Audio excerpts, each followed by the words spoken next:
Welcome back. This is part 2 of me going ahead and rebuilding the transmission in my JKU that I have. It's a 2012, so I'm working on the Nag1 here. I'm going to go ahead and get started on cleaning it up on the outside, dusting it off, and starting to disassemble so that way we can get into this and figure out what went wrong, if I can even tell, and order some parts.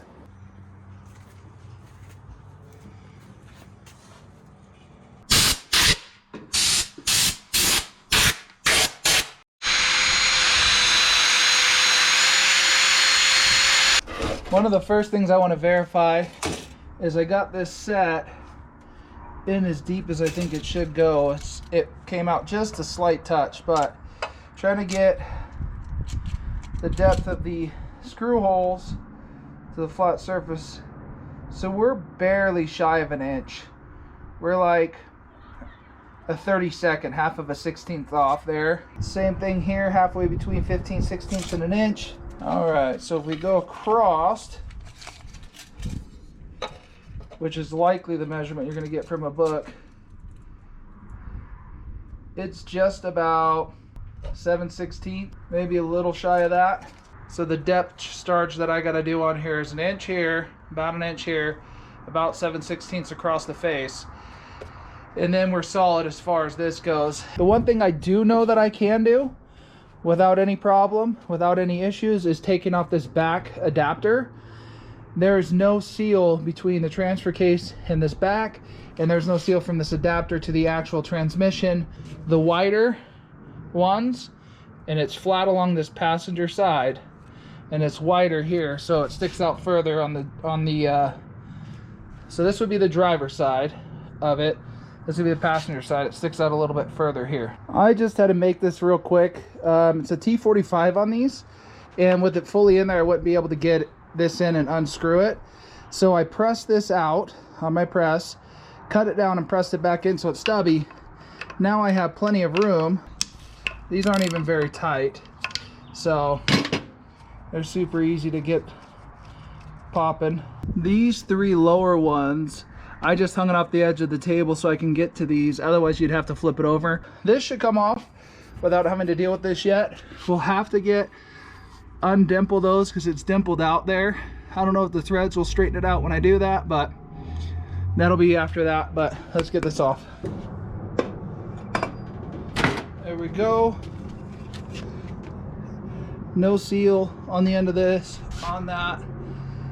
It doesn't look like any kind of thread lock that were on the bolts, and I counted 12. 1, 2, 3, 4, 5, 6, 7, 8, 9, 10, 11, 12. All right, started working this torque converter out. Let's go ahead and dump some of it out. Let's have a look. Looks good in here. So the guide, ATSM, whatever it is, said to steam clean the outside. So because I'm literal, yeah, I got the steam cleaner and clean the outside to get all the dirt off. This is kind of how I work this. Now I need to go ahead and clean this part. I left the drip pan under here because I knew it was going to leak fluid. And then there might be a seal on the end of this. Let's look real quick. Is this smooth all the way in? No, there's a baby lip. But I'm gonna need to check the end play on this, I guess, before I detach it, and then get this all cleaned up.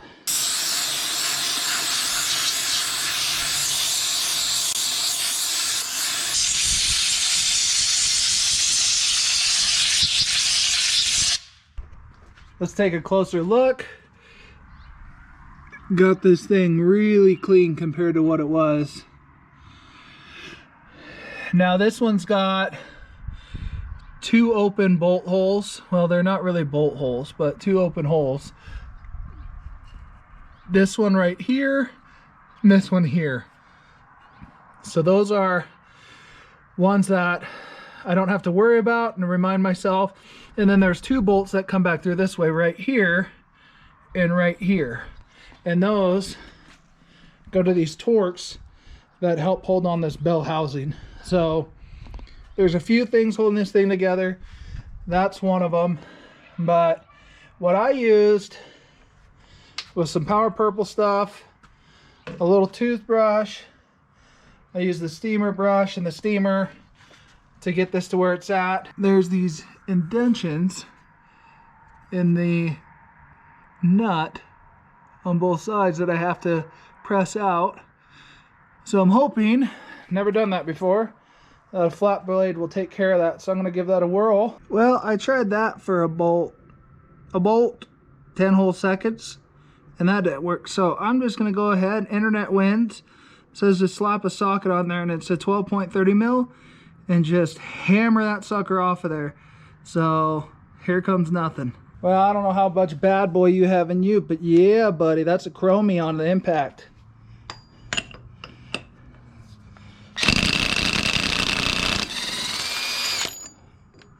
Well, the story works.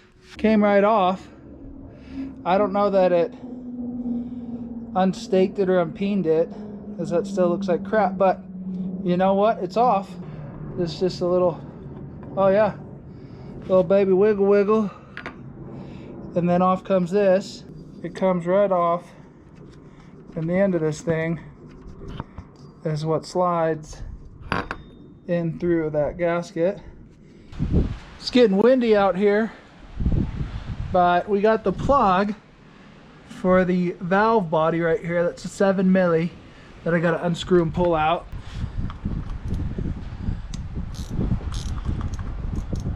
Little wiggle wiggle. Okay, out it comes. That's the last step that I need before I can flip this over and start taking off the oil pan, which I've already drained, right? So I saw in one guy's video, and I'll include the link because he's like some college dude. He took these and he put them into these holes, so that way when you flip this over on its back, it's not rolling around because of the round housing. These were just 5/16 by 6, just some bolts that I went and picked up at Home Depot. So let's go ahead and slap these babies in here real quick. One call out that gentleman made was to make sure you don't flip it over this way so you don't end up hitting your shifting rod. So rotate it over this way, which you won't, but I'm guaranteeing I'm probably going to spill a ton of fluid out of this.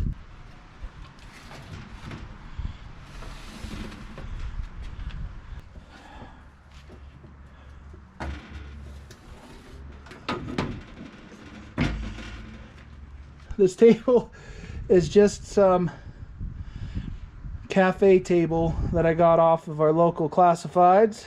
Time to take the old T30 and get these cover bolts off. The one that's got the extra bolt right there is the side that's next to where the plug-in goes, right here, because that's what holds the cover on.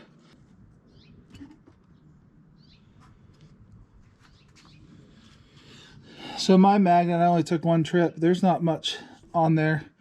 So I don't know what we're going to find in here. Ugh. To take this off, we have the same T30 bolts. 1, 2, 3, 4. This one's shorter, and it's your shifting spring. And it's got a pin that can come out. And then this side's got 1, 2, 3, 4, 5. And then this last one. And then this pin can slide in and out. We'll see if it comes apart when I take it. Let's just go in the bag.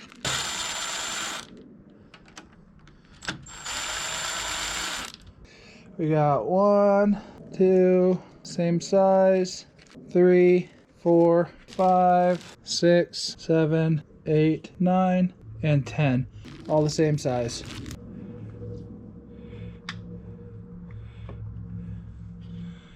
Come on, little buddy.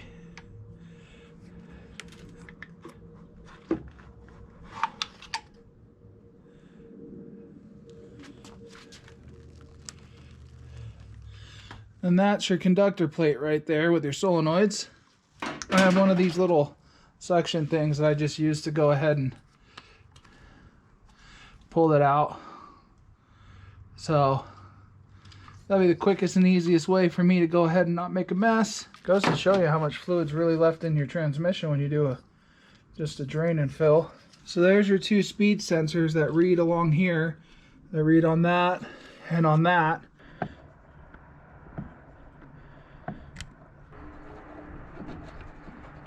There's just a little bit of movement right there.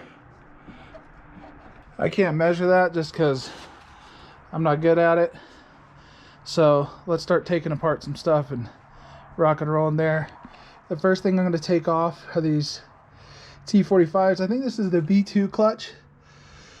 So when I take this section off, there's a clutch setup that stays in this piece. Instead of pulling it out, I'm going to stack it up so this end's going to be up and it'll sit on the bell housing, and I'll just pull this casing off. But these two hold in, and there's a part that it has to line up directly when I put it back in to go ahead and get these bolts. Let's get these bolts out. Exact same size bolts. And again, I labeled this as the B2. I think this is the B2 clutch. You have to align that casing in there when I take it out. So I could do this later according to the video that I watched, but you do it now. You don't have to do it later. B2 clutch retain bolts, back of the valve body area, case to clutch. So what I got to get out now are all these bolts that are in here. These bigger ones that are on the outside, I believe, go from the bell housing to the case behind it to hold it in. And these smaller ones, these are T45, these are the T30 on the inside. These ones, I believe, go to like the stator or the pump, whatever it is that's retaining it. That, again, that could be removed later, but I'm doing it all now so it'll all come out when it's stacked up. I counted 11 of these and 15 of these. One, there's some kind of sealant on these. If you look, there's a sealant there, and 11. All of them have a sealant. They're all the same length, 11 of those. Okay. So it should be 15 of these. We got one, again, same kind of sealant on the end of this thing. This yellow, I gotta figure out what that is. 2 and 15. All of them the exact same length, all of them with that sealant on there. Come on, you heavy pig. Ugh. Get my fingers out of there. Whew. There's 2 more bolts that I gotta get out of here. I gotta get these 2 in the back. There are those 2. It looks about the same as the other one. It looks like there might have been some thread on there, some thread lock, but not much. So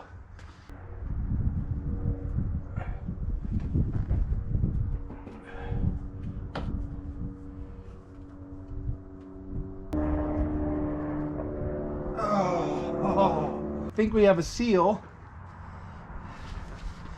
between these 2 that I need to deal with right here, so I gotta pry it. There we go. Get it. Start lifting it off. Oh, juice. Juicy.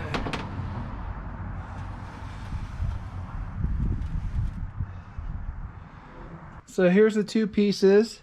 This has got the B2 clutch and housing on here. This is the rest of it. Let's go ahead and pull this top portion off, which I believe is the K3 housing. We'll set that aside. Leave that together. What I need is right in here, which has the K2 housing. So it just slides. You got this ring gear, and it slides out like that. And there's your input shaft, and then it goes right down in the old hole I drew. Boom! Shakalaka. Right down here is another one of the clutches. So for those of you like me that have never really seen how this works, so hydraulic pressure, so here's your snap ring, right? And it's got a certain amount of play that can go up and down. So you can get a thicker snap ring or smaller snap ring. And this gap right here is the preset thing. Hydraulic pressure will push the whole thing up the same time up against that ring. and it's like slamming on your brakes. Pow! At least that's how I understand it.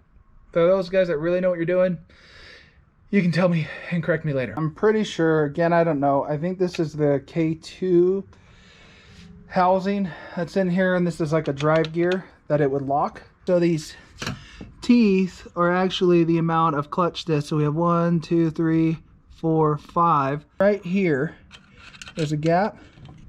Here's your snap ring. There we go, pop her on out. And this will slide right out. It's got teeth on it, just like that. I'm going to go ahead and just take a look at the size of these clutches, because I think there's a different order size. Some of the Sprinter vans had one size, some of the things says the other, and so I needed to find out the size of this so I can order clutches. Let's pull that out. So on the bottom, they call it a wave plate, dish plate. There's a little baby dish to it that points down that comes in there, so I'll go ahead and leave that because I don't really need to mess with that right now. So there's a metal plate. This is a dual-sided clutch. As you see, it's got clutch material right here, it's got clutch material right here, and these actually look like they're in dang good shape. Dang good shape. One of the problems that I've found is I don't know. Yeah, there's plenty of material. Like if I was looking at a brake shoe, there's that line there to tell you when it's wore out. It's not wore out. A little bit of heat marking right there. You can still read the part number on that. These things are still fresh. So it'll be interesting to see if the whole transmission's like that.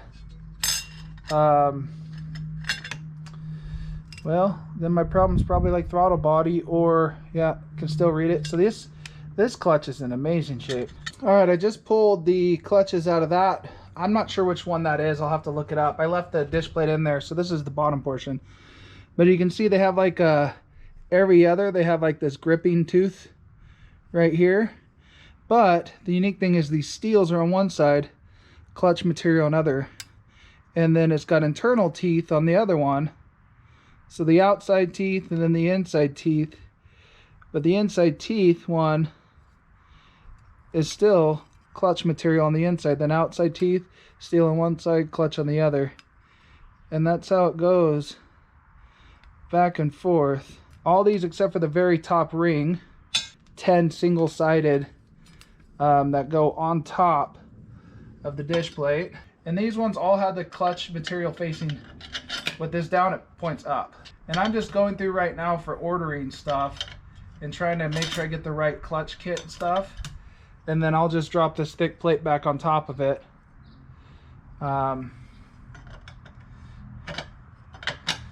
Get that back in. And there's just this snap ring that goes right in there. At first I thought there were 5, but realizing that they're single-sided, so there's actually 10 total that come together. There's 5 internal teeth, 5 external on that one. So I was looking at the Ray Bestos here, and it says 36 teeth outside diameter, but it says large ID. Like, I don't know, why would ID would be internal diameter to me, but that might be the large internal diameter of this housing. But there are 36 teeth around this. I counted it 3 times. As far as that goes, and the outside really is about 6.48, 28, 29, 30. Okay, so there's 30 teeth going around this clutch set right here. 30 teeth here, 36 teeth here. They don't really offer variants here. The variance typically is in this one that I've seen. Now I'm about to throw some information that can be completely incorrect, just like this entire video, but from the only thing I can tell, because they have like the large ID, small ID, right? So internal diameter is what I'm going to go ahead and go with. I'm going to measure from right here, this tooth to the exact opposite, so the 18th tooth away, because there's 36 teeth. Supposedly the light duty ones are 5.25 and the heavier duty ones are 5.45 as far as the internal diameter. I'm not sure why. I would rather have more braking space, thinking that the smaller diameter would be heavier, but according to one website I read, when I went inside to inside there, I was definitely past the 5 1/4. almost to the 5.5, so the 5.48 is probably going to be the most likely measurement right here. I have no idea if it's right, but I'm going to go ahead and give Ray Bestos a call, because that's who I'm thinking that I'm going to go with as far as clutches go. I've already been emailing them, and it wasn't very forthcoming with what it is, so I just want to kind of give as much information as I find out here. As you can see, this isn't very worn.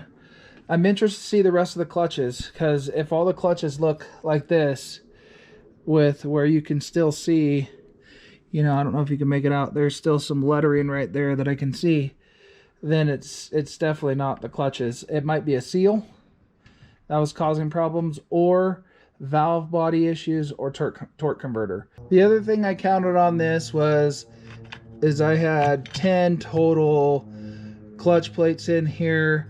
This is a 12 tooth, so 1 2 3 4 5 6 7 8 9 10 11 12.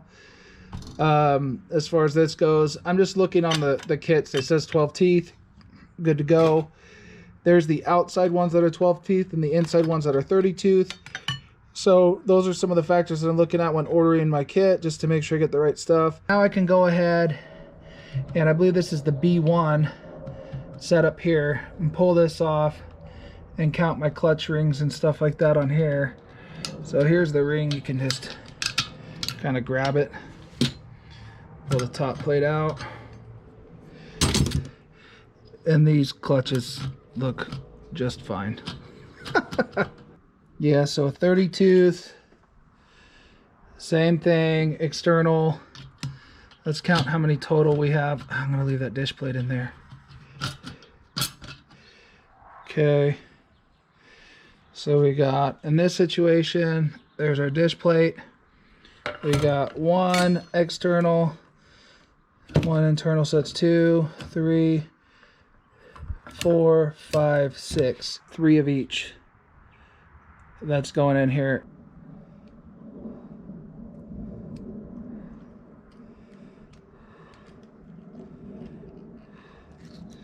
There we go. Don't feel like damaging those. And then there's this spacer that's here, that sets your end shaft plate, I guess. Here's the whatever these bearings are. Golly, I think you're supposed to take these off before you go ahead and take all this crap off of here, but not this guy. So let's take a closer look. There's just roller bearings in here that's facing up. So there's a lip, and then there's a smooth side. The smooth side faces down, and then the lip portion where it looks like they're set into like a little barrel here. Let me see if this is focusing. Okay, so this lip is up this way, and this flat rounded side where it rounds over is down. Here's this, and then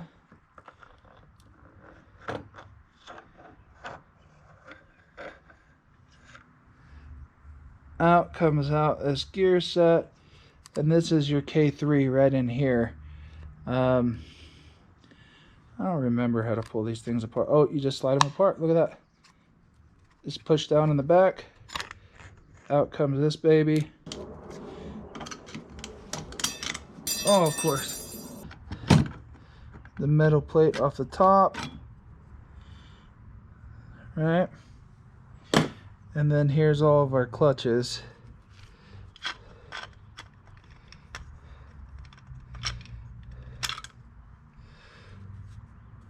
Another snap ring with stuff in here to clean out, but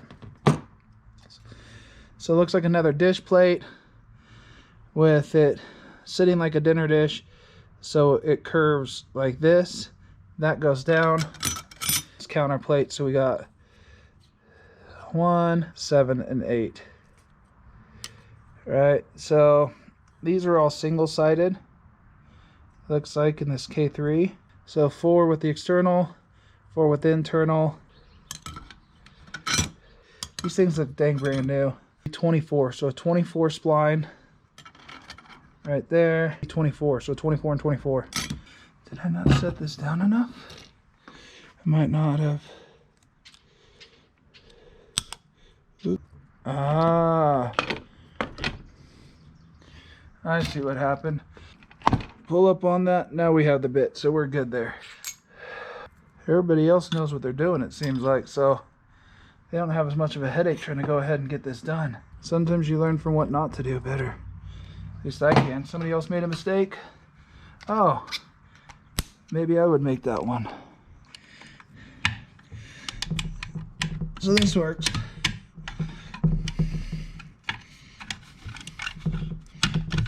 Okay, cool. There's 2 clutch sets in here. There's this baby, which if I don't know what I'm talking about, which I don't, this I think is for a reverse.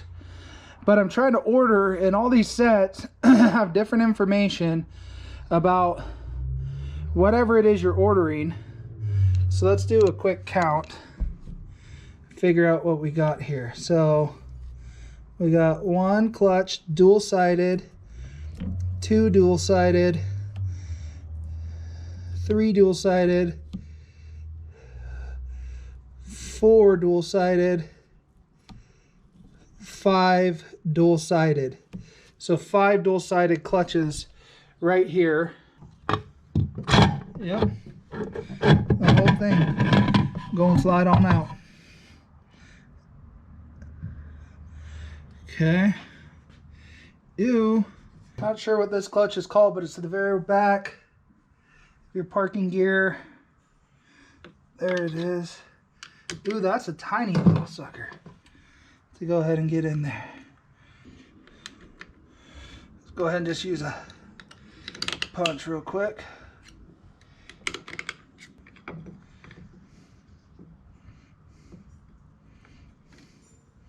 Here's our metal plate.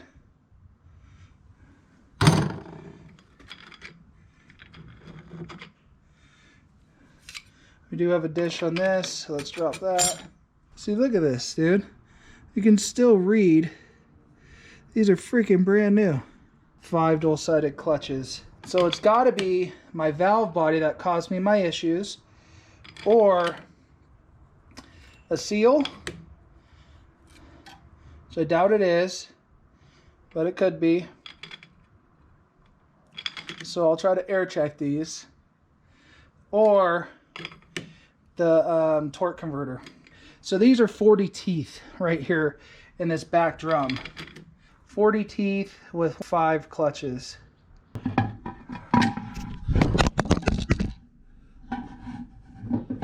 This thing's got 46 teeth on it in that outer layered clutch outside of that back one. 5 double-sided clutches in there. Let's go ahead and go. They put it in a giant pizza box, but it's all like a la carte is what I had to order in here. So there's a list of the bill labels. I got a couple that should be coming here in a couple days, and kind of let me know. So I made a little list. That way I could help myself walk through what I ordered. So the B1 and the K1 clutch packs use the exact same frictions in my transmission, likely the same in yours if it's out of a Jeep. That totaled 8. So I ordered 8 of these 78114C, which are the Borg Warners, one-sided, internal diameter ones. And then 8 of these 78134C that are external, 12. And then these internal ones. So together those cover the B1 and the K1 clutch packs. Now the K3 is the other clutch that I was able to go ahead and get information for in here too. There's internal and external. And that had 8 total, so 4 and 4. The Borg Warner that I ordered here was the 78122B and then the 78102B. And this one was for the B2, so 78112. So the B2, just to organize myself, is this one in the very back that's in the drum. The ones that are kind of loose sitting out in front of that is the B3. This would be the K1. And I lied, you don't have to take the snap ring off to pull this off, you just slide it off. That gets the sprag out of there. Down here is the B1. Here is our K3, and here is our K2. So 3, 2, 1, and then the funny part is 1 for B, and then the one that's closer, that's loose, is 3, then 2. So the one furthest away is 3, and then the one closest is 2. So I got this plate, which goes between the bell housing and pump stuff. I don't know that I need it, but I bought a spare one. And then on mine, I have a really ugly, dirty one that was original, and I got an Amazon special clutch plate. Not clutch plate, conductor plate. And so I ordered this Mercedes one, which should be legit. Supposedly the seals are better. Now this is the pack that I got for the seals and stuff. It's the 78002. I haven't opened this yet. I don't know what's in here. I don't know if it's got this rear seal or the one in the front of the bell housing as well. So I'm interested to see that. Here we go. We flipped it over. It does look like we have those 2 seals. So this has everything but like your bonded piston that's in the B1. I believe it's in the B1 clutch pack by the bell housing. Here's the torque converter. CR7802. It's a reconditioned one, which pretty much everything is. You can't even get a brand new crate transmission anymore because they don't use those. Those are Mercedes ones. And certified, has warranties, all the stuff, just like stock. So I'm going to go ahead and throw this one in. My total bill after return of the core was about $800 even. I forgot to use the 5% off coupon that was on their site for May. Oh well. Water under the bridge. It is what it is. Okay, finally got the gloves on for your safety, guys. Time to take the K1 off of the B1. And again, you don't have to take the snap ring off like I did earlier because I didn't know what I was doing. Just go ahead and pull it off, and when you put it back on, you just have to rotate it a little bit so that way the sprag spins and lets out on you. So that's all there is to that. Specialty tools, the only thing that really I've had to get, and I got these a while ago, were just some good snap ring pliers. The adjustable ones were kind of a headache. Feeler gauges. Filler gauges were a thing on there. I think eventually I'm going to go ahead and need a micrometer, which I haven't used, and a dial indicator as well. But other than that, I think I'm on like a flat blade screwdriver is what I need right now. What I need to do though is I need to check to make sure that we're dealing with the right size rings. So this is the internal ones with the single-sided friction, because these are all single-sided. So I'll check the internal, external, make sure I have the right size, that they match up with the existing ones. And then it's time to start soaking these babies up. Now, as I'm taking this apart, I'm going to tell you what I did as far as research, because I was trying to figure out how to clean this out. I don't know what the rules are in these professional places. What I found that I settled on is you can use brake clean, you can use rubbing alcohol, they have mineral spirits, all this other stuff. I'm going to use some Harbor Freight of that yellow parts cleaner, and then I'm going to rinse it with brake clean, let it dry, or use some air to dry it out. So I'm going to go ahead and remove the thicker plate out of there, and then out come my clutches. Let's go ahead and pull these out. Then we got our dish. So the dish plate, or spring plate as they call it, it folds like a dish a little bit. The video is how they explain it. It's like your regular dinner dish kind of curves up. The curve up is pointing up, right? So that's how you're getting that. Go ahead and put that in there. Let's look.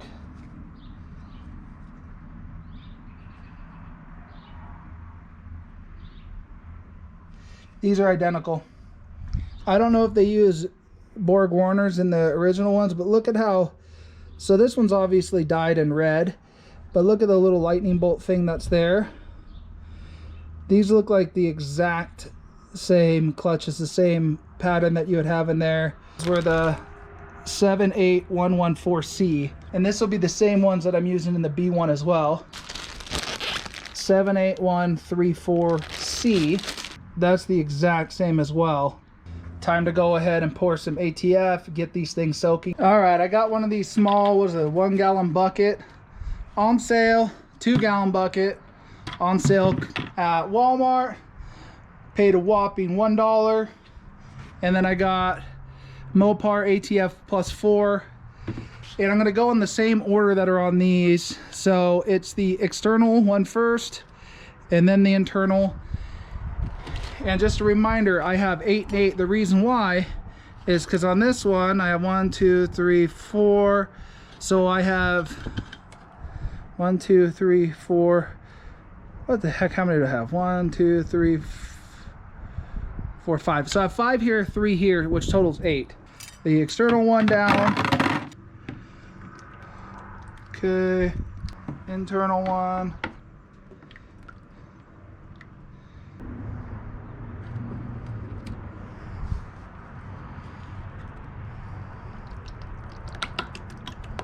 There we go for the gram. So just barely over a quart to go ahead and cover all 8 of those frictions there. I'm gonna admit that this is probably extremely excessive. Trash bag, I put a little old hairband thingy that covered your whole head. About a year ago, I grew my hair out. Had that thinking I was trying to be all man bunny or something like that. But anyways, okay, I just popped this. Ooh, the hair in there. Get that out of there. Pop this snap ring out. I'm going to take a look at this sprag because I guess I was watching the video. You should replace this whenever you break into this because I guess they have problems. You're supposed to also check on this part of it to make sure there's not any big chatter. I'm not feeling anything on there. Nothing's grabbing my nail. So let's go ahead and pull this thing out. Might have to rotate it a little bit to. Now it has these top and one on bottom that's still sitting in there, right, that I haven't pulled out. And I guess there's 3 generations of sprags. See how this one's got an arrow that points down? It lets you know that when you install this, arrow goes down. I'm guessing this is the 3rd gen, but let's have a look. Second design, I guess, is something like 21.46. This one's supposed to be 23.37, which is probably if these aren't worn down at all, because obviously there's a little bit of wear. So I'm getting 23.32. So I'm going to say this is the 3rd gen, so I got to order one of these up. I just got off the phone with Mopar, Mercedes-Benz, and even tried TransStar again for parts. They're closed, of course. Everything I'm seeing is talking like they are really back ordered on these. I'll probably go call Mercedes and order the one that's like 14 days out. It's in Germany. And if I don't have this built by then, or maybe I give it a little bit more time to swap it out, but I'm not seeing anything in here that's worrisome. So we'll set that off to the side. And then the other special tool that I got, which is right here, is this down in here.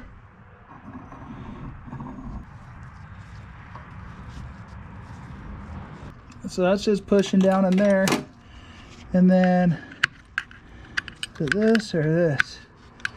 Oh, right here. Okay, I see what we're seeing here. So there's this little puppy right here that kind of locks you in an L shape. But where, oh, of course, is right here, right where I had that thing. Okay, let's pull that thing out. Let's loosen this up, and it should allow this thing to come up and apart. Let's see what we got here.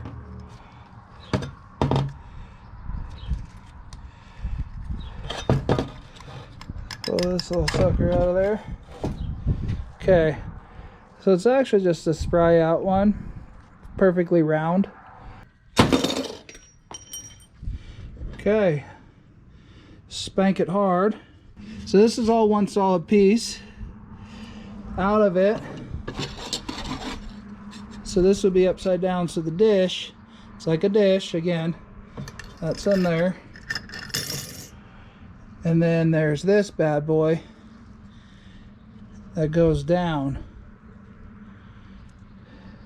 So this is like, so the dish is inverted on this puppy. And then there's a D-ring right here that I'm gonna have to replace. Okay, it's supposed to be inspecting this mating surface. So this is where that F1 sprag is. It doesn't look like it's spun on there. So let's go ahead and wash this thing out and get it ready. I'm referring to that video. I'm much more visual than a book reader. And it looks like, well, though, yes, this is correct and that goes in like that. There's still this piece needs to come out of it. So there's another piece on here, so I gotta, there we go, get that to come loose. There we go, now we're apart. So that sits there, that sits in that. This pushes up, points up, sits on that lip right there. You can tell where it was sitting because it's got the notches right there. So I'll get that put nice and back where it was, and then this sits on top. So I have two rings, this D-ring, and what I mean by D-ring is it's actually rounded on the end and flat on the inside, as I understand it. And then this one has got the same situation going on. All right, let's break on into this stuff and get ourselves going. Now, my hands are trashed, so I need to put gloves back on when I'm washing. And I think what I'm going to do is, unless it's like a non-complex part, so something like this, I'm not going to use the parts washer stuff on it, just because there's little cracks and seams that when I was blowing it out, there's some whackness on there.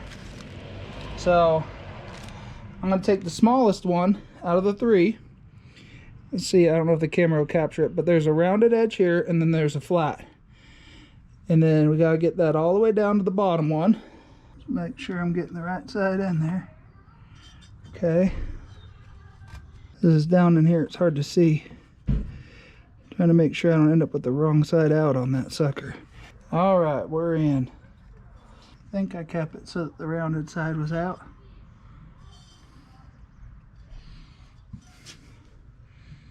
Then we take this one here, same situation. It's kind of rounded. Set it up in here. This one's a little bit easier because I ain't down in a thing.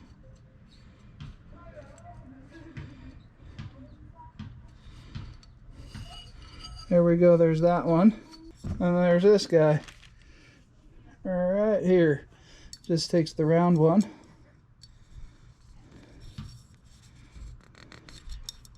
Oop. And right back on out. There we go. They tell you to use trans gel, which is red, but guess what? It ain't easy to get trans gel, so oh golly, that ain't gonna work. Look at that. I mean, maybe. It's not the softest of stuff I've ever been encountered with. This puppy should go in here.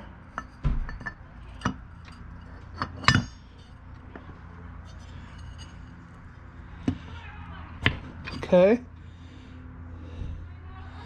Hope that's good. I didn't just ruin the seal. Had to wiggle a little bit. Okay.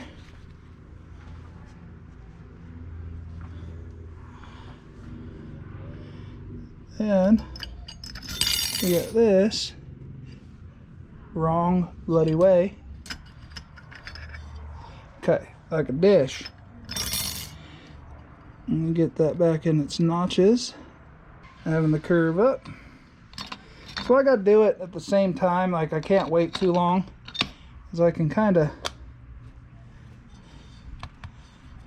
remember how to do stuff if that's the case. Get it to snap right here in this little pocket, right in here where it's got to go. So now that's in there, go around the whole thing.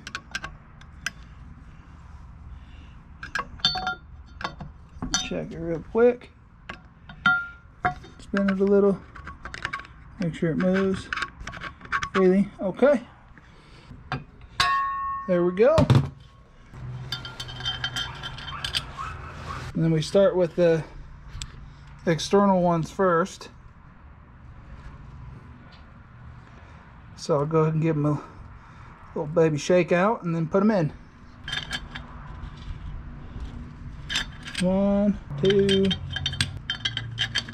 3, 4, 5, 6, 7, 8, 9, and 10. So I should have 6 total clutches left in there for this B1. There's 10. Now it's time to clean up this thicker plate, get that thing ready to go in. Let's get that puppy in there.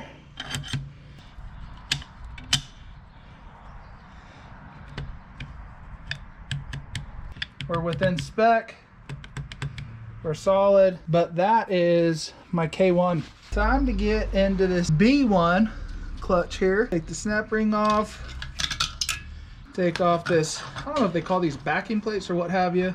Now let's take out the clutches. We have 1, 2, 3, 4, 5, 6 total. We got this dish plate or wave plate or spring plate, dish facing up. There's this plate right here that we have to push down on, and you see this clip, it's actually an L. So the other ones were just straight. This one goes like this and then down. So I have to push in here. Let's go ahead and take these T45s out, and then this should come right off, because on the back side when I did the bell housing, I took all the extra bolts off that would be retaining it. So let's take these off and go from there. So pretty much every bolt you'll see me take out in this video, I broke loose already. Alright, he made it. Okay, so now I got those bolts out. There should be a pin that kind of keys this, but let me turn this for mine so the flat side, the bottom, is towards me.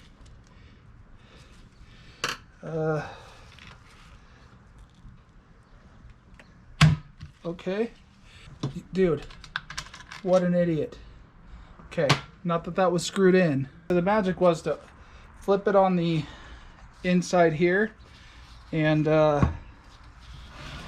it to you. Tap on this a little bit to go ahead and have it come a little bit loose. Okay, and there's this dowel pin right here that goes, I believe, in that top hole. Let's look. It's got like a little golden thing in there. I'll show you.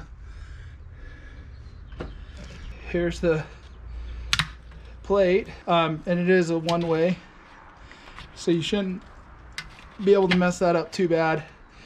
Lines with the ports here and all the holes. It is now like 2 or 3 hours later, and I finally have the snap ring out. And see how it's got like a L, and it faces, the lip faces down. The biggest problem was these ends that I have are too thick to fit. Okay, problem 1. 2, I did take that off, but I didn't want to press it. This looks like this is pressed in. And the video I watched didn't do that. 3, this is wider right here than down here, so I had to get some wood. And I finally pressed it enough and got it to a point where I could barely, and I mean barely, get that snap ring out. I had to take some bent metal and weld it on in here real quick and drill some big old holes. They're bigger than 1/2 inch on my thing. That's what I know. So now this one, unlike the other ones, it faces up. So the dish is upside down in here. So we got an upside down dish here. Let me go ahead and get this set up where I can use 2 hands. And then I'll go over this more, but when they say bonded piston, it just means it looks like it's just the rubber is attached to this plate and the spikes were up. A little bit of drama, a little ingenuity, and some homemade tools is what it took. I don't know that you really need to take this out, to be honest with you, if you're not replacing the bonded piston, which I'm not. These 2 seals, which I'm going to end up taking off when I go ahead and air check this thing. Because I guess these nylon or whatever they are don't seal well. But you don't necessarily have to take this out unless you're replacing the bonded piston. Lesson learned, and then don't take the clip off the bottom. This has been brake cleaned out and scrubbed on. So bonded piston, I'm going to go ahead and throw that back in there. Kind of make sure I'm gentle with it. Ouch. Okay, there we go, we're in. This one was opposite, so the cone was up. Snap this baby back in there.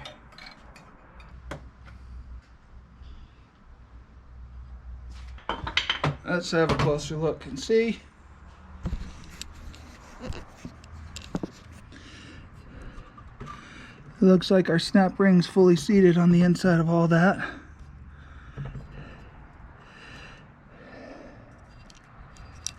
All right, mixed lighting for all you pros out there, but okay, let's go ahead and get this plate back off. We got to get the pump out.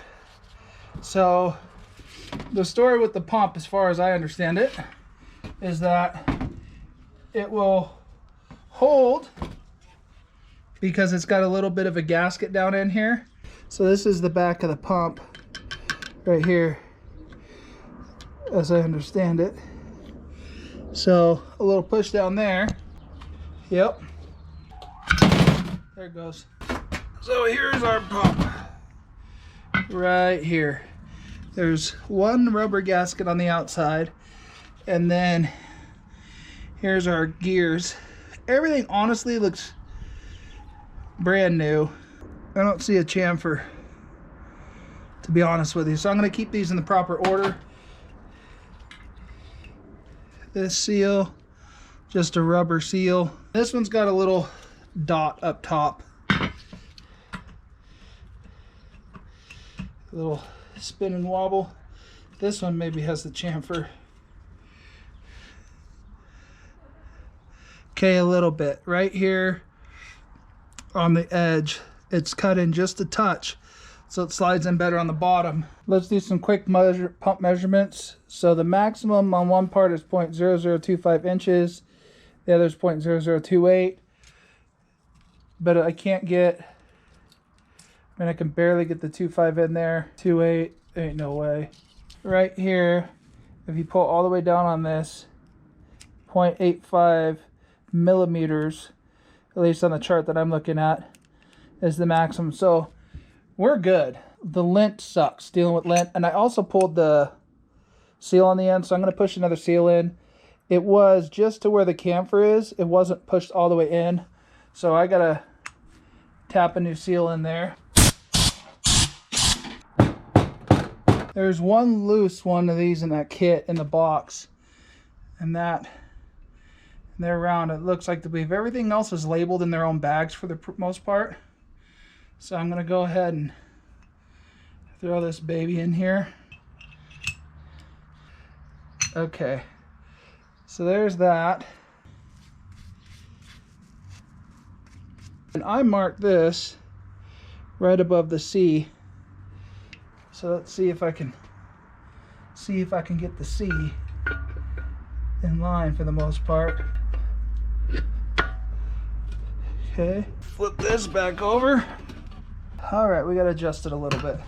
Those bolt holes have to line up, and they're a little off. So I'm going to move that around to get them perfect. Ooh. And then, like I said, this should get held right in the perfect spot and key in. I think we're ready.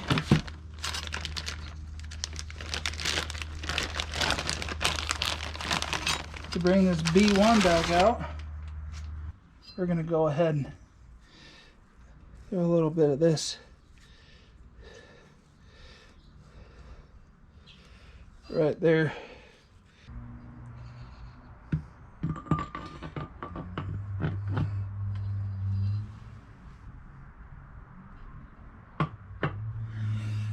Okay, that went right in. Let's grab our bolts and throw them back in there.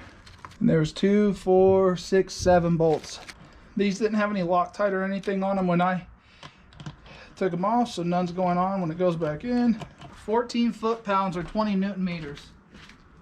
So 12 times 14, 168 inch-pounds, if my math is right. There we go. Those are all torqued in. I think we're good to go ahead and put in this plate here. Let's get that baby in. We got 1, 2, 3, 4, 5, 6. We got this topping plate.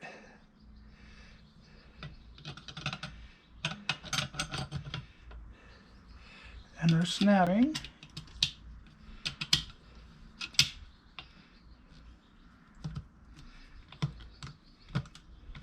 Perfect.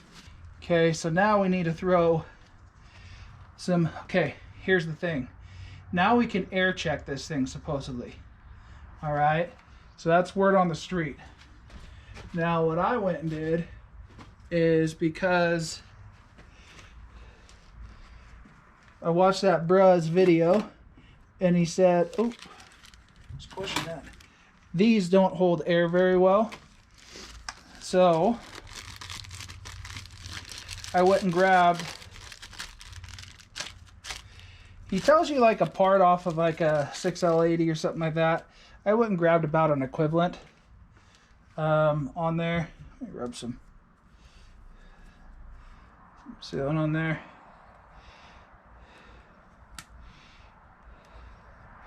Let's throw these in and see if it'll allow us to air check.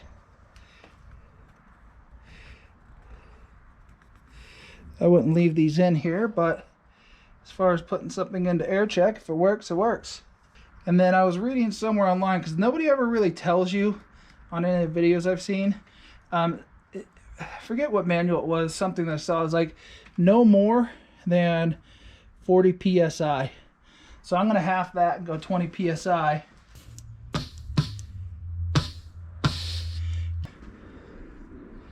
So that one's on good. I do need to get this sprag set in here. But there's our K1.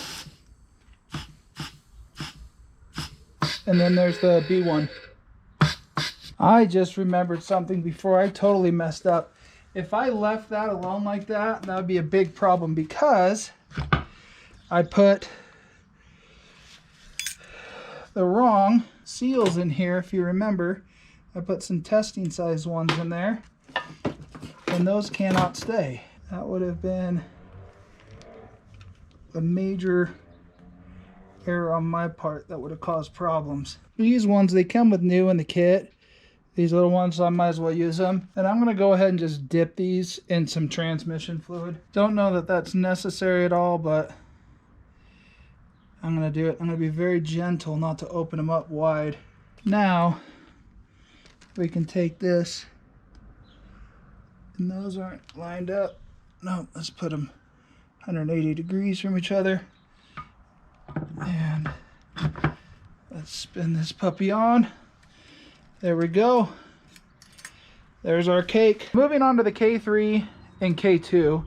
So I'm gonna go ahead and take off the whole assembly that goes to the K3. It just pulls right on out of there. And then I'm gonna work on this lower part, which is the K2. Snap ring right here, right here, and now we're into the inside of this. Right here, and then this is on the bottom. So this is slipped over. This would be on here like this. There is some keyways for it to go into. So there's that. That'll go in there. Let's go ahead and then just pull this portion off, which contains planetaries and stuff like that. And I'll set this over here, and then we can insert this back down in here. Oh, there's another one up top that's in there that pops in and out right here, and this one has a lip.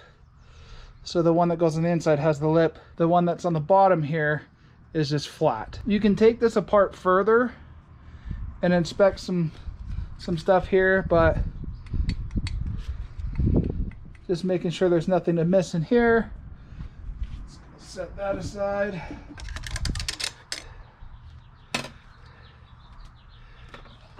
All right. Put the main one in the wash buck.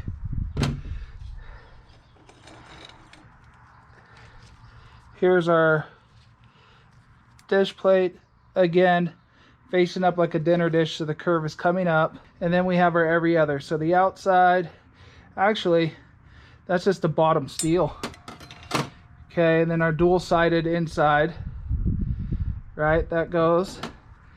Then our double-sided steel, or just our steel, clutch, steel, clutch, steel, clutch, double-sided, steel, clutch. And then I put all the K3 and K2 clutch material in there to go get reviewed. There's a needle bearing in here. Taking a quick look over. I did a quick reference, and I do get to take apart this drum to go ahead and get some seals replaced in it. There's a pin right under this lip. The opening is right there. So I'm going to push down on this. This is another one of those ones that has to be splayed out. Okay. There's a top cap right there. There we go. Popped out right there. Again, it's just one of these snap together pinch ones. I don't think you need to take this cap off of here, but I'll clean it up. Okay, so the inside of this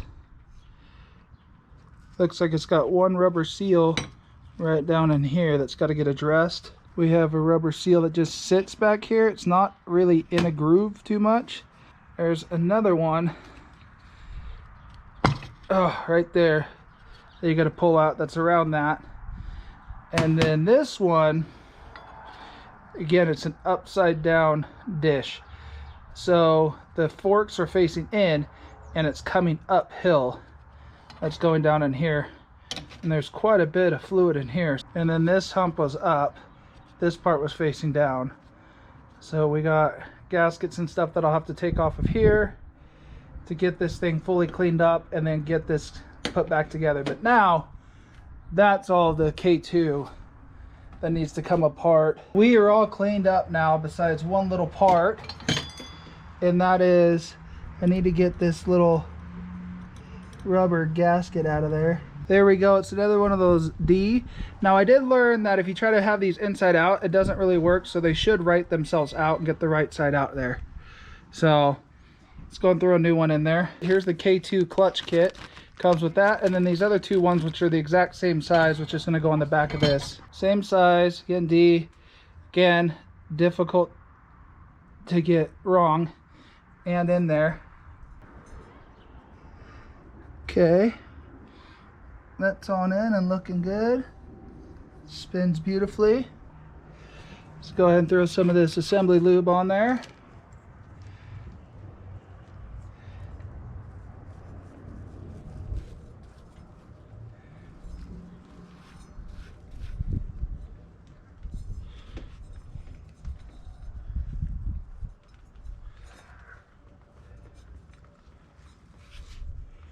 Okay, there's that. See if I can remember any of this correctly. Probably have to go get the book, but I think this one faced up went in here, but we'll have to look. So that didn't go, I mean, it might have gone in here. All right, we're gonna have to look. This goes inside of this.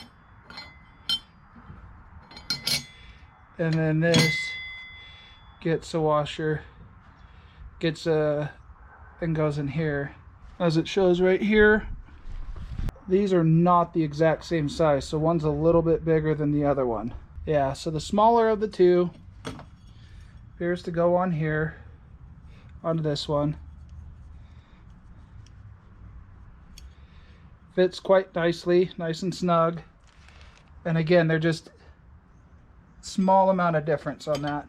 And then this one, there's like the littlest baby lip to hold that on, so that's decently firm on there as well. So this one goes in here. This one needs some lube, and then this slips up.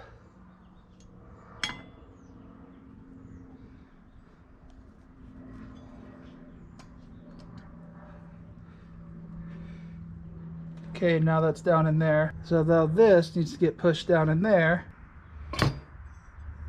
Set that in there. Okay. Okay. This little lip thingy goes back in there that I took out.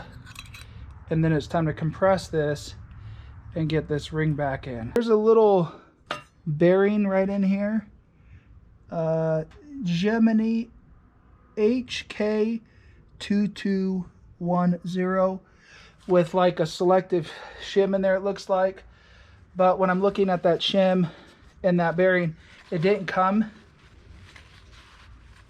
in the kit that I bought. And maybe it's because I didn't buy everything to just fully rebuild.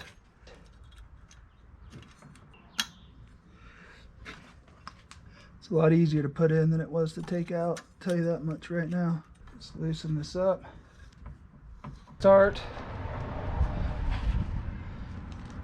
assembling, which would be your dish plate with the dish facing up.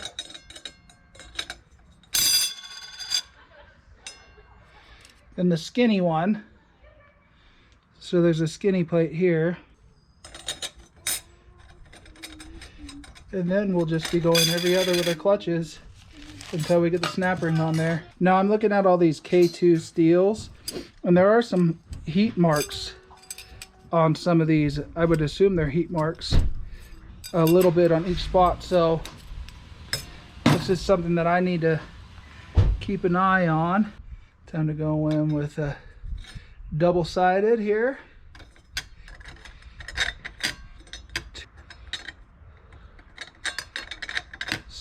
3, 4, 5. We have this thick plate that goes down. The smaller one is what's going to go in this one. And then now we got to check our clearances there. Okay, time to put this bearing back in, but I'm going to add some of this, so hopefully it helps it stick. It's supposed to be a little bit of tack to it. Stay in place. Things are getting put together. And then again, I'm putting the thin one in the back side, opposite of where that goes in. which has got the lip, and I'm setting that one down in here where they stick in right here. So just setting that in there like that. Carefully lift this guy. Oh no, that other thing fell off. Okay. Either way. Right. Let's flip that over.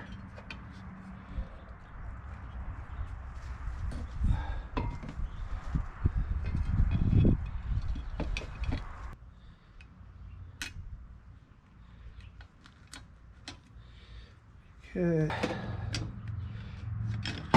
There we go. Now we got that down in there. Throw that back in there.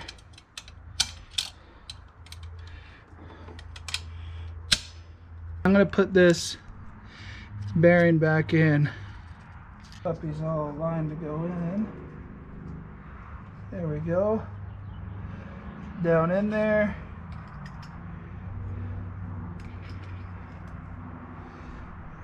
Get the snap ring in it. So I have to spin it in the freewheel direction. So it spins while I'm looking down at this is counterclockwise and stops clockwise.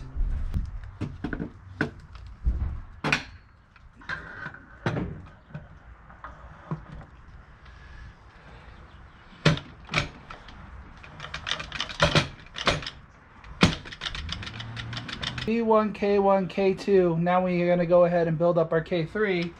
Snap ring blues. Get that out. Here's our spacer. Torrington bearing. Step right here. And then it's as simple as lifting this centerpiece off. And then there's this inner piece right here that's going to come out that goes separate. Here's our drum. And then let's go ahead and take that snap ring out.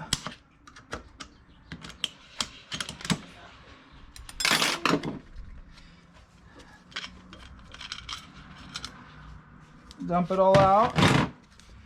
There's our wave and then our multi-clutches. So in this one, we got two D-ring seals right here.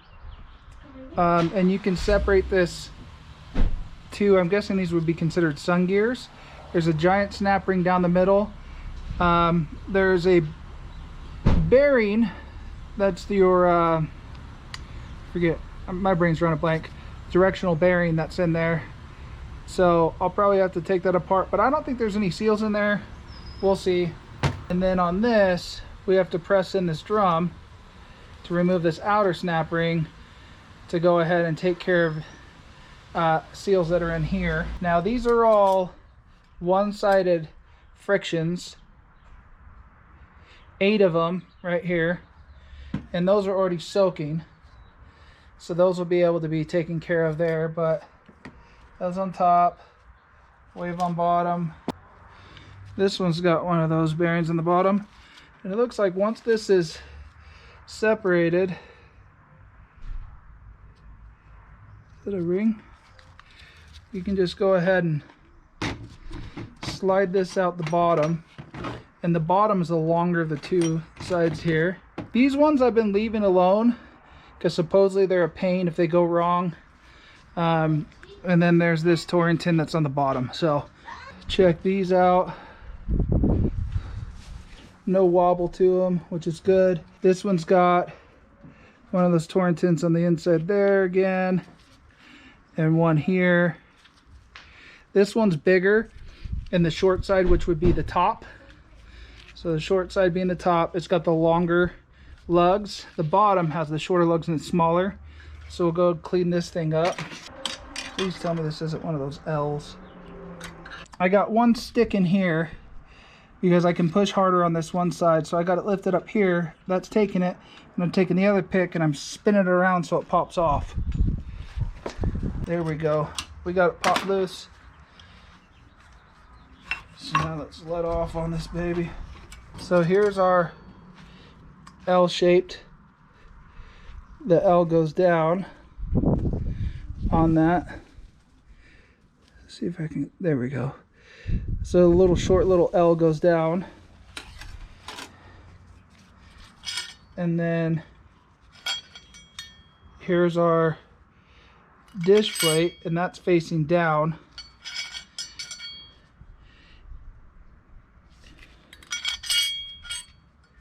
And then there's little grooves that it fits into. It needs to go down in there like that, so that way it can snap in and such.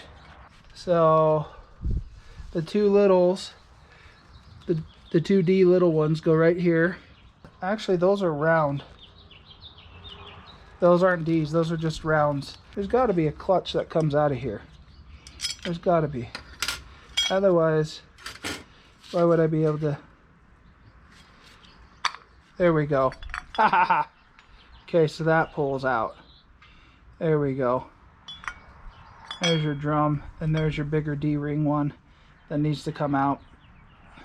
So there we go. Case solved. More broken down. Time to clean it up. I'm gonna go ahead and get started. I still have to do this other stuff, but I got this drum cleaned so I can move one piece at a time and get it up out of here. Slide it in.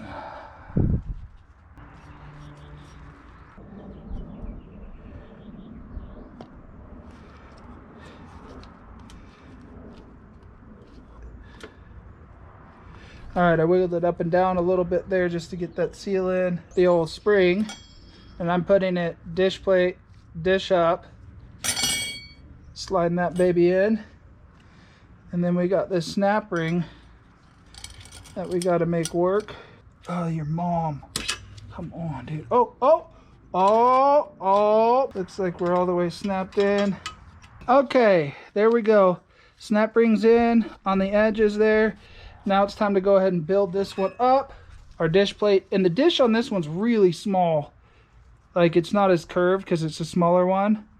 So make sure you get that right. There we go. Dish side. Dish like it's facing up. Starts with outside, inside. If I remember right. Let's look at my example. So yeah, outside was first. 1, 2, 3, 4,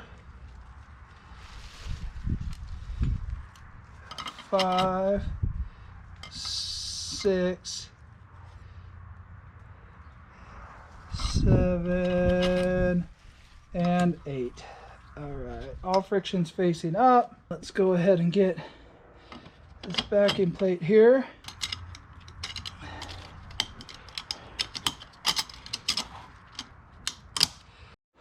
All right, let's get the snap ring out of here. Seals out first. So when I put these back in, I got to remember to not put the seals in before I put that snap ring on, because that could tear this baby up.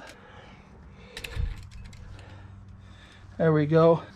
So the open end is up. The bigger gear's down. There's your bearing on the inside, the one directional.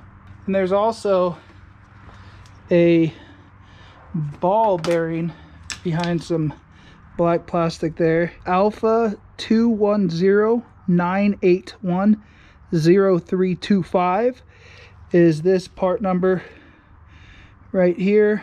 And then as far as my shaft goes, everything looks dang good. Dang good. So let's clean this up. Inside looks good. Clean this up and get this put back together as well. Let's slide this baby back in here.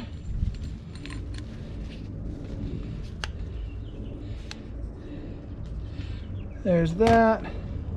There is a good chance that I'm missing steps on stuff like that because I am not a professional. But I'll tell you what. Do better than I thought I would.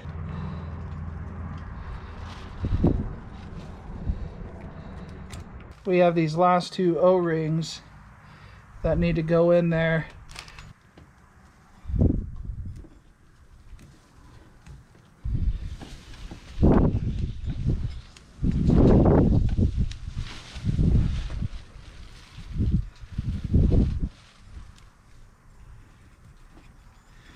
Okay, that slipped right into place. Time to go ahead and get this thing put back together. So, taking the long side out of the two to go down through this and feed this up and in. We're putting this back in. This I don't even think would fit in there. Yeah, it doesn't fit, so it'd be harder to go the wrong way on this. And I've tried it both ways of putting this in first and not, and it works better if you go about it this way. Putting a little resistance on it, taking it off, just to get it to go through the teeth, and then you'll see it stick up about that much, like a 1/4 inch or so. And then that'll stay for the most part as you lift it up, so you don't have to like hold it too tight there. Give this some rotations. There we go. Take up the space that happens on that piece right there. And then we throw this roller bearing cup facing up.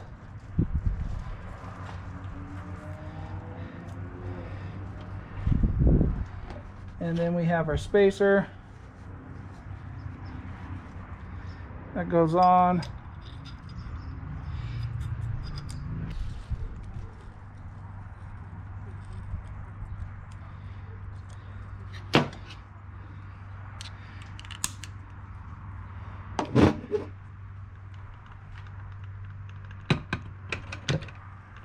Here.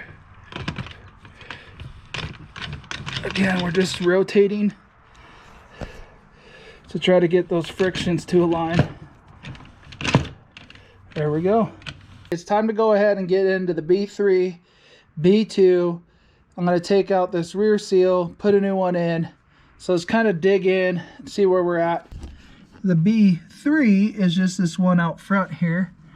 Here, let it do its rolling thing. So here's our B3, and then our B2 is right in there. There we go, get something done. There we go. There's our snap ring. And then out comes our clutches. There's our big thick old top one. Then we got, what we got in here?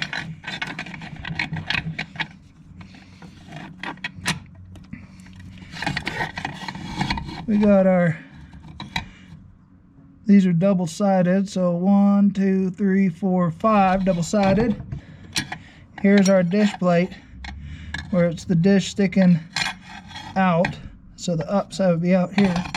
Here's our B2.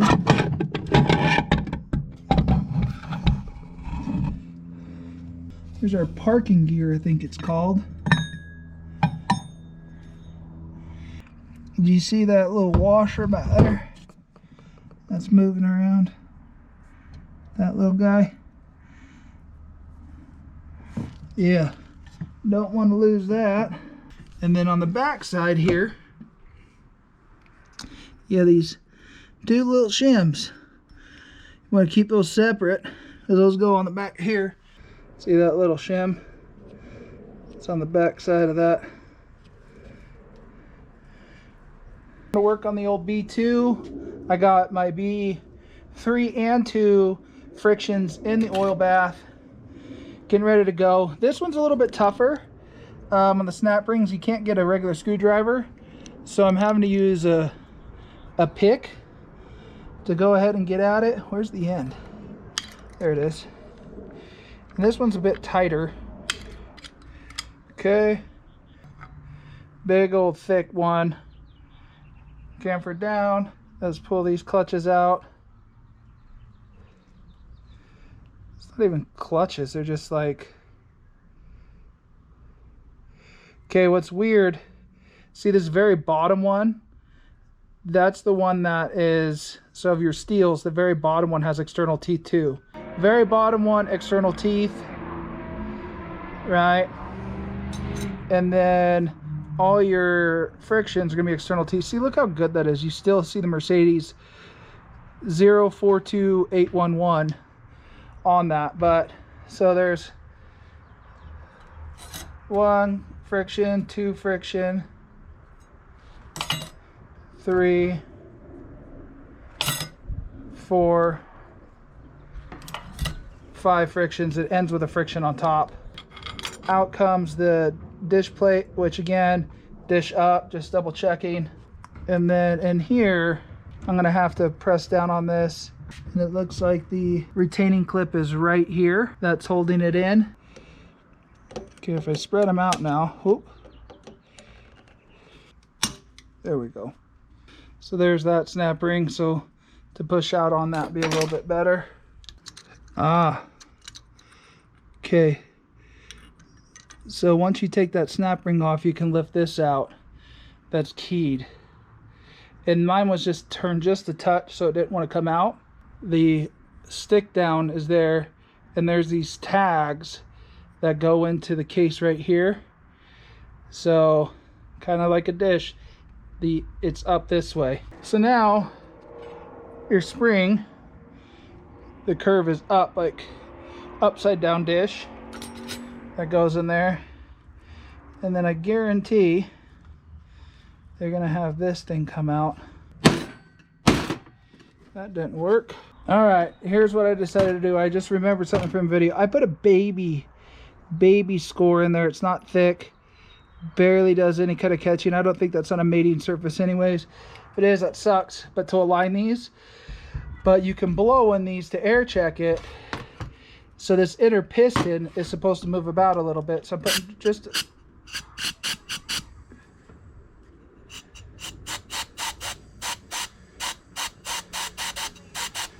and that move this inner up. So hopefully now I can get that. And then this one, I believe, moves this 2 apart. Maybe it's this one. Yep. So, because I need to separate them anyways, a little bit of air in this last one will go ahead and help me separate these. There's 2 gaskets right there that need to be tamed. There's one right here on the inside. There's one right here on the outside. But now I need to finish getting this apart. A little push. There's our 3 parts. And so there's a gasket right here. So this was inside of here, which was inside of here. Okay, I just discovered one more pop apart on this B2. That came out right there. There's an additional take apart, so there's 4 separate pieces that come apart on this. This one's got a seal here. So I'm counting 1, 2 on this one, 3, 4, 5. So there's 2 on this one, 6, 7. 7 seals. And then in the kit, we got 1, 2, 3, 4, 5, 6, 7, 8. So this is that inner drum that just came out. This is a D seal, one of the ones that's kind of flat. It's a little bit bigger. And then let's look at this one. Okay, it's also D seal. And this one's a D seal as well. This one's got one on the outside. That's a D again. So a big old flat booty one. And then there's one on the inside there that I'm gonna have to pick out, and that's a D seal. So a flat likely. And these, nope, that's just a straight round. So that's a full round, and that's just a round as well. So no flat edges to the ones that go into this one. All right, we got all 4 pieces of the B2 clutch drum apart with all my steels, all my stuff over here. For the B2, B3 brake, it says. So it appears there's only 2 of these full O's, which is going to go here.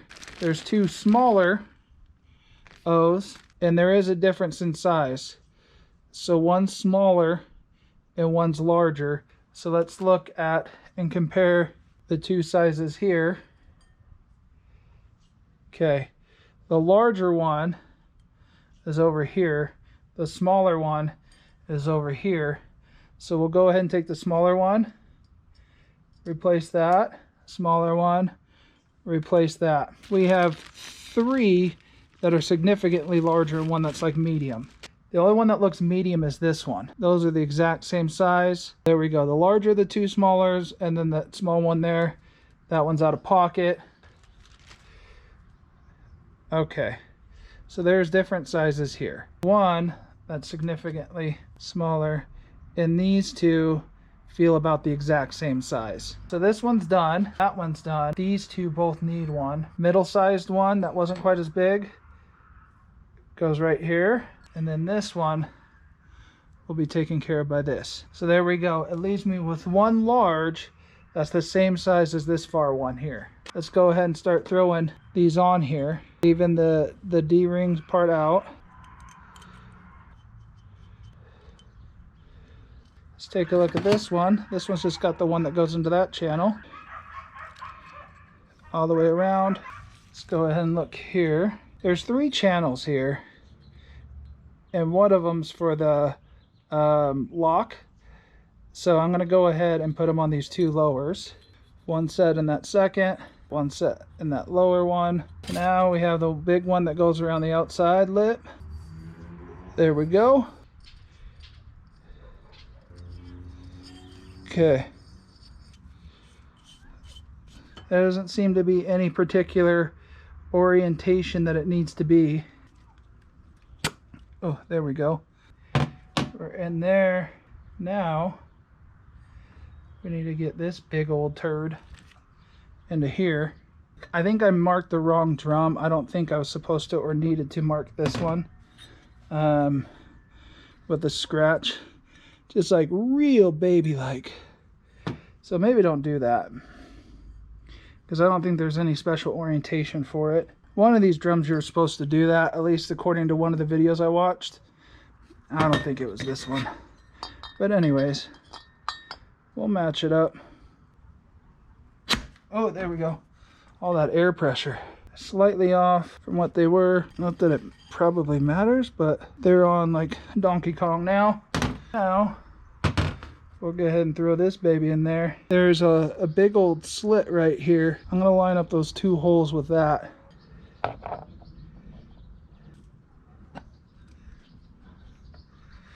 Okay, now that's down in there. And I put those 2 holes in line with that slit that was there. No idea if that was right or not. So upside down dish in here.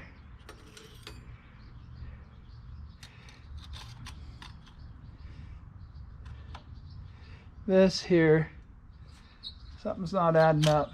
Feels like this thing's too high. Oh, there we go. Now that should fit. Now it sits up against the metal. So now this, I can go ahead and key in there. I'm going to put this tag in this little slit right here, which leaves the 90s. So there it looks like you have to turn it a certain amount, because that's got to line up right here. So putting those 2 circles together wasn't necessary. I guess it looks like it keys itself, because you can't put this, it only goes one way. So that one you can put it there, but you can't put it here. So that won't line up if this thing is off. So your tabs won't line up this direction, but if you go 180, they do, but then you need that notch where this goes. So that'll take care of your aligning. See, so now it lines up with that inner piece right there with that tab. So put this back in and then put this in. Not sure if that's helping me or not.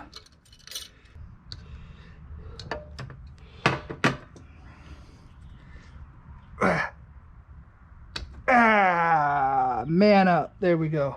Gotta get you a smaller set of these with smaller tips if you're gonna do that. So there we go. Snap rings in. That was a pain. Looks like this kind of got worked in, so we're back set up here. Dish up. So I try to do everything in one shot. I had to run up and get this book to check, because here's our dish, then there's a metal with the external splines, right? And then all the different frictions are like these ones right here with the external. So the metal plate first, then the frictions. Goes in here next. There goes 1, 2, 3, 4, 5. And these ones for mine were all dual-sided. So there's a little bit of a bevel there, and it's more flat. Bevel side is down just to make it easier to get it in.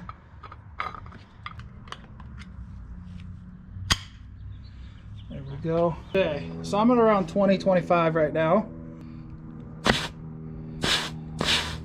And that's just this hole right here on the other side. I think this outer one. So there's these two. I think these will operate your further up clutches. So let's check this one a little bit. Yep, that's this one. So this outside one is the B3. All right, we're in the back side of the case. I already flicked the seal out using the seal puller, and that went flying. There is this one washer that's back here. You want to make sure you don't damage that while you're pulling that seal out.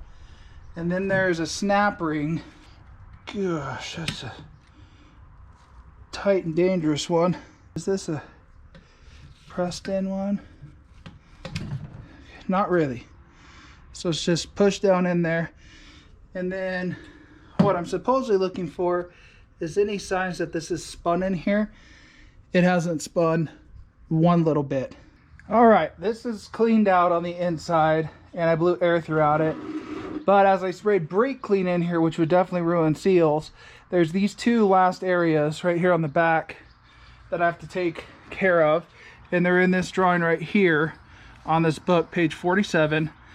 But it's this piece right here that comes out, as well as this piece has got an O seal and then a ring seal right here. Found my torque spec that was in my guide. This says this is 71 inch-pounds. I would recommend you get your own guide and kind of figure that out on your end. But I'm going to start with taking this stuff out here and then see about just going at it that way. And this is like plain operation. So if you're good at operation, well, you know, that'll help you here. It's just got a little circular clip, supposedly. Okay, so just a little retaining clip like that. Out she comes. Whoa.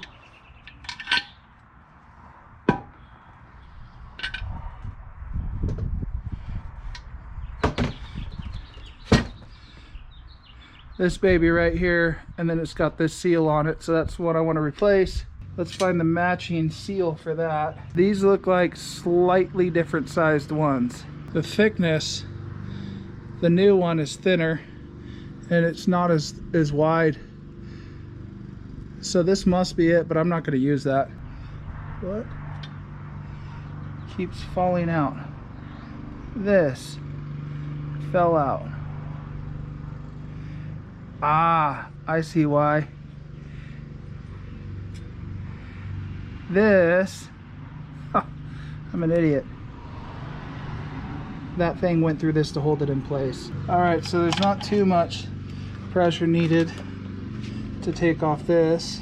You can slide out the arm here. That can be moved and pulled out. It looks like it gets pushed out.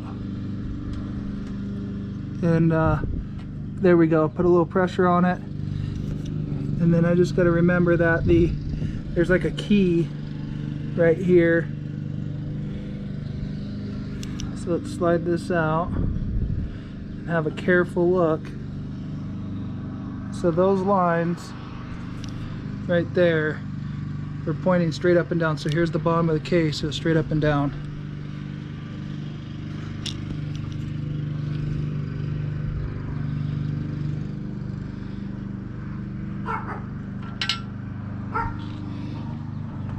Okay, and then that pin was straight up towards the top of this case. I didn't take apart, I think, the back of the K2 or whatever it is. There were bolts in there that you can take it apart and inspect another Torrington bearing. I said forget that noise, because I honestly think the problem that I was having had nothing to do with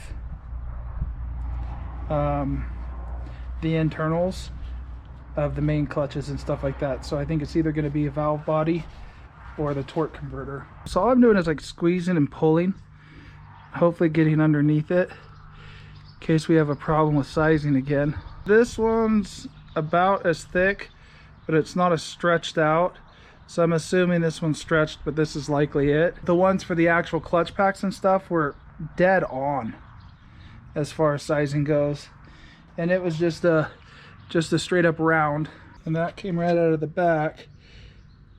Ooh, okay, so this metal tab was straight down in that gap that's right there, and then this spring that kind of moves around was on the other side. I still gotta get room for a snap ring. There we go.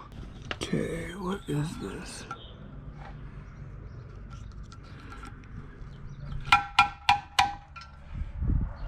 Okay. Ouch. So it is that press-in one. They give us a new one of these. So go ahead and work that out. So I'll press this new one in. The winner on that is my 1/2 inch, 1/4 inch drive Husky to go ahead and match up. There we go. This goes in through here, and that's our shifter. If memory serves me correct, this little rod goes in the hole. You know, this has a key in here, so that way this can go in, and it needs to go in a certain kind of way to get in there. And then that goes through. There was no thread lock or anything in here.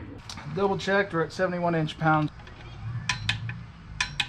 So now, it doesn't look like this thing's used in this one because it's a newer model and this is like an older thing.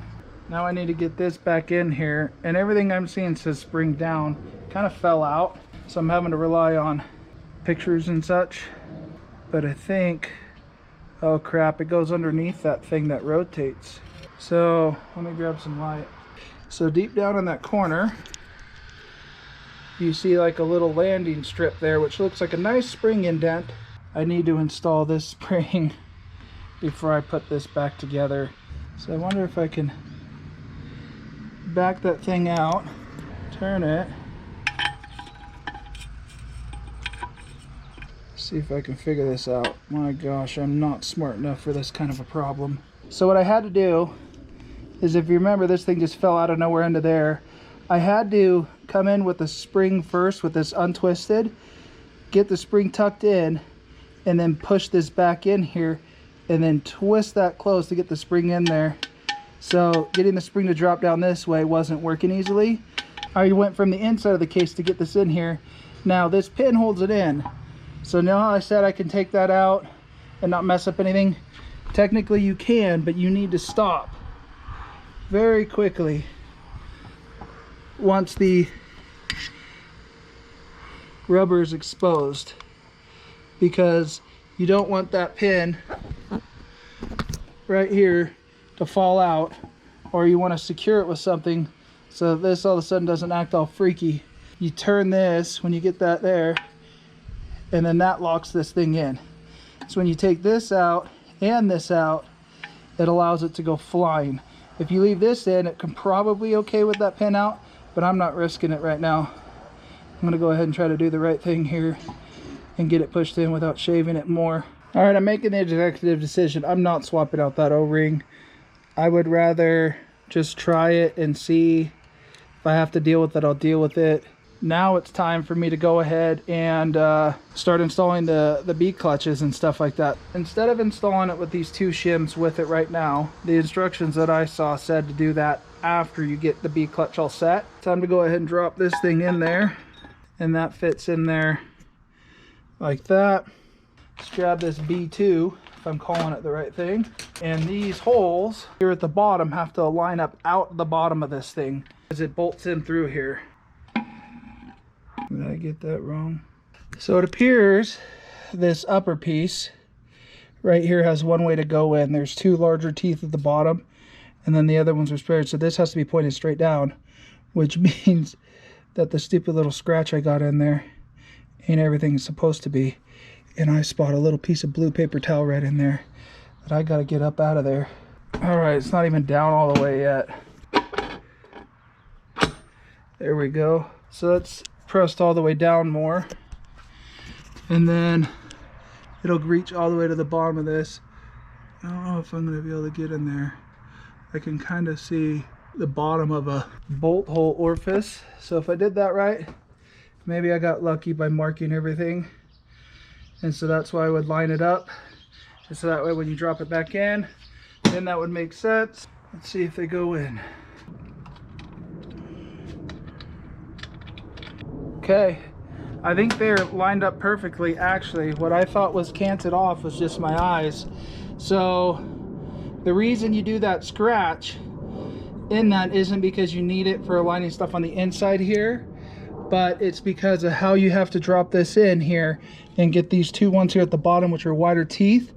It's going to keep these 2 bolt holes aligned up, so that way you're not having to fish around and get it in there. So these are not crazy tight in there. I have to go ahead and torque spec these, but now this thing can't move at all. My book says 141 inch-pounds.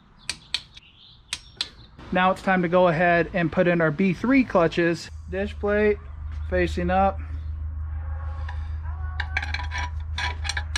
Let's get that down in there. And then there's the vacuum plate. You can tell because it's more worn, that goes in here. So another metal on top of that one. Then we start dropping clutches in here. 1, 2,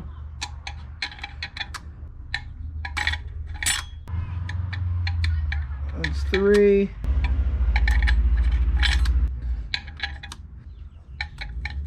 5, and then the last big steel. Again, I'm doing the part that's kind of rounded down. It just makes it easier to slip in. I don't think it actually affects anything. And then comes the old snap ring, which is a little bit of a headache. So I'm putting those so that they're kind of chilling underneath these, so that way it doesn't come out. And then I'm supposed to check the measurement in here. So the next thing I need to do, now that this is all put back together, is I need to flip it on top of that. Let's get this off. And I put this on there because the transmission fluid will supposedly attract a lot of dust, and I agree that it does.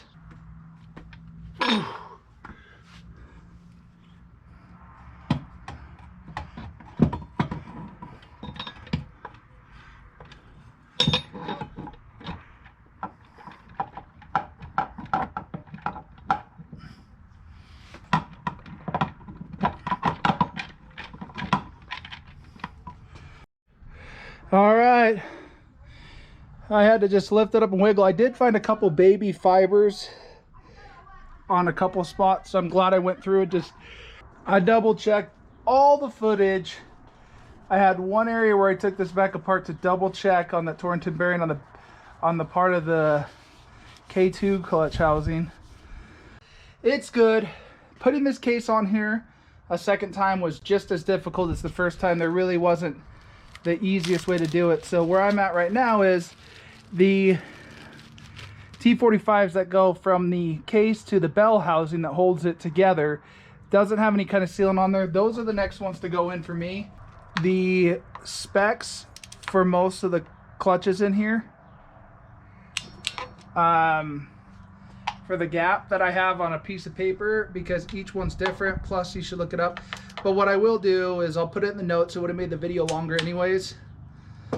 I'll put it in the notes for what I had, for how many clutches I had, what I looked up, to kind of give me some guidance and give you some guidance if you're looking on that specific to this, because there was different sizes that came from the manual I got versus online for like a Chrysler version of it.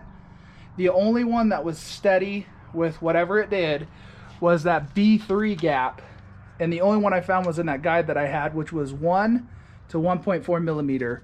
And for my book, these are 14.7 foot-pounds, which was like, what is it, 176.4, something like that. So I put 176.5. Anyways, so those are torqued down. The end play thing is a little bit unique because you have to measure basically the difference between touching your parking pawl, that surface right there, and then this inner surface right there. So you'd put like a flat blade. I used my ruler and touched it, and so the difference in height, the spread between that parking pawl without any shims on it and this surface, mine came out to be 0.98. And then it says that you need to get it between 0.5 and 0.3 mils, and you have to shim. Well, the thing is this already came with 2 shims, and mine measure out to be 0.6. So that put me at 0.38, which was in the spec of what I was looking at here, where it says to need to be between 0.3 and 0.5. So my 2 shims that I had in here, those are the ones that'll go back in here and give me the corrected amount of end play that's on here and make it perfect. So now let's go ahead and get this bearing. I pulled it out just like this out of it, but I double checked the book, and what it says is the closed side, see how that's just all closed, you can't see the bearings, goes towards the parking gear. So where you can, goes out. So obviously it looks like that was installed correctly from the factory. I wouldn't expect it to be different. Oof. That's to check for no play between those two. That's not going in, and that is 0.0008 inches or 0.02 mils. This last shim right here is going in there, and that one's 0.31, 0.33, something like that. All right, let's get this seal in here. I have a, what is this, 46 mil socket that will fit over here and the shaft doesn't hit. Double check and make sure I have that washer on there, which I do. So we're good on the back end. Now I took a look at these holes and they're all blind, meaning, if I'm using the term right, they're not through. So there's just a bottom to each one of these. Now some of these go into holding in the B1 clutch, and then all the bolts, which was unique to me, have this sealant on there. I would call it a sealant that's in there probably for between, like there's a little gap between, and I could not find anywhere that said what that sealant was, because it's not an RTV. An RTV would be rubbery and come off, so it's got to be something, some kind of Loctite or something special. So what I decided I was going to do is, the best I could find is this thread sealant. I could use an RTV, but because it isn't what they used, I don't want it that thick. This should not get up to 400 degrees, so that'll answer that question. So I'm going to give this a go on these bolts just a little bit. Really, I should be pumping it down into the hole because it's blind, so the air pressure will push it out of the threads from going in there. But I don't have a neck that long to go ahead and throw it down in there. These outside ones, if I remember right, these are also the 14.7, and then I think these were 88 inch-pounds. Let me double check. 14.7 or 88 inch-pounds according to this manual.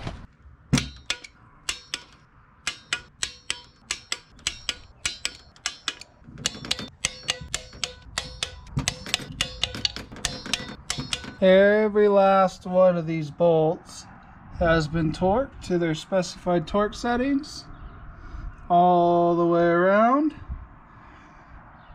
This thing is good to go in the bell housing. Thank you for watching. Hopefully some or any of this gave you a heads up as to what you're about to get into. I called a lot of stuff the wrong stuff. I did the very best that I could. I'm happy with where I'm at for myself, but I'm not going to go ahead and show the valve body that I still need to do. I might make a video out of that. I just need to get this thing done, and this video is already super long. So leave a comment if you watch this, if you're doing this work yourself. I'll go ahead and put specs that I used. It doesn't mean they're the right ones, but I'll put the specs that I use in the notes. Hopefully some of this is helpful to you, but we'll catch you on the next one.